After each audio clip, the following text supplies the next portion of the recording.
Winners never quit and quitters never win. With this beautiful quote, let's begin today's session, Unit 5, The Summit Within. Part 2.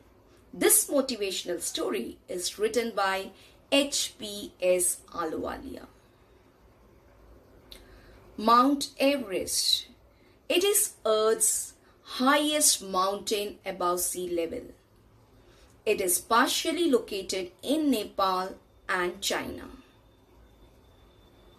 Introduction of today's session.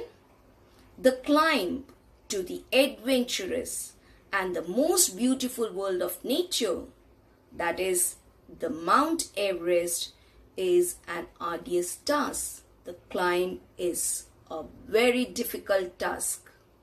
To reach the highest summit in the world, that makes the climber reflect on the internal summits. Internal summit means the climber who is facing so many hardships, so many difficulties on their path. They may have a feeling of giving up, but fighting that battle within and taking a firm decision that they are not going to give up at any situation and they're going to move forward, that's what the internal summit is. Children, I feel each one of us has to face this internal summit. Many times we come across situations in which we feel that we should give up now. I'm not able to go ahead. In such situations, remember, you are not going to give up. You'll keep fighting till the end. And believe me, you will definitely reach to your destination. You will definitely attain success if you fight that battle within. Because it's all a state of mind. If you're firm about your path and goal, no one can stop you. So always remember, never to give up. Keep fighting. And which are perhaps higher than the Everest. The expedition, the journey to the Everest, is emotional as well as spiritual for the author. The chapter. Once having granted this, the question remains, why Everest? The author is asking, why Everest?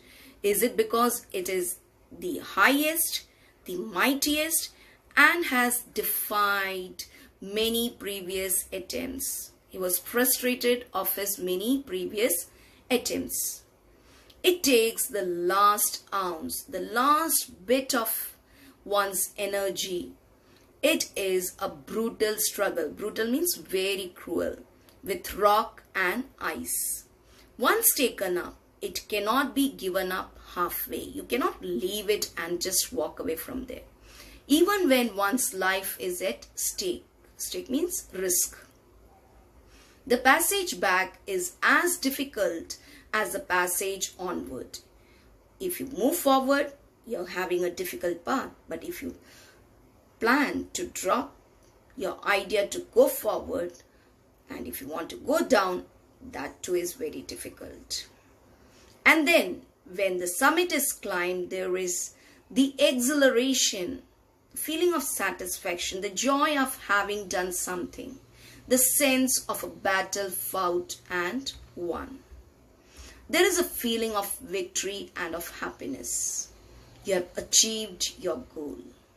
Glimpsing a peak in the distance, just having a look at the peak of it, I get transported to another world. The author is telling he switches over to another world. I experience a change within myself, which can only be called mystical, spiritual. By its beauty, aloofness, that means which is at a distance, might, the strongest, the tallest mountain, the ruggedness, the uneven path, and the difficulties encountered on the way. The peak draws me to it in spite of all these things. there is something which attracts the author to come nearer. As Everest did, it is a challenge that is difficult to resist, to leave. Looking back, I find that I have not yet fully explained why I climbed Everest. He still didn't get any answer why he opted for climbing the Everest. It is like answering a question, why you breathe. Something very, very important. Why do you help your neighbor? Why do you want to do good acts? There is no final answer possible. And then there is the fact that Everest is not just a physical climb. The man who has been to the mountaintop becomes conscious. He is alert in a special manner of his own smallness in this large universe. The person who climbs is very much aware of the feeling that we are so small in front of the vast universe. The physical conquest of a mountain is only one part of the achievement. Reaching there is just one part of your achievement. There is more to it than that. It is followed by a sense of fulfillment. There is the satisfaction of a deep urge to rise. Urge means need. To rise above one's surroundings. It is the eternal love for adventure in man. You have to have that adventurous spirit. Then only you could do it. It is the eternal love for adventure in man. The experience is not merely physical. It is not just physical. It is emotional. It is spiritual. Consider a typical climb towards the summit on the last height. You are sharing a rope with another climber. It's a complete team effort.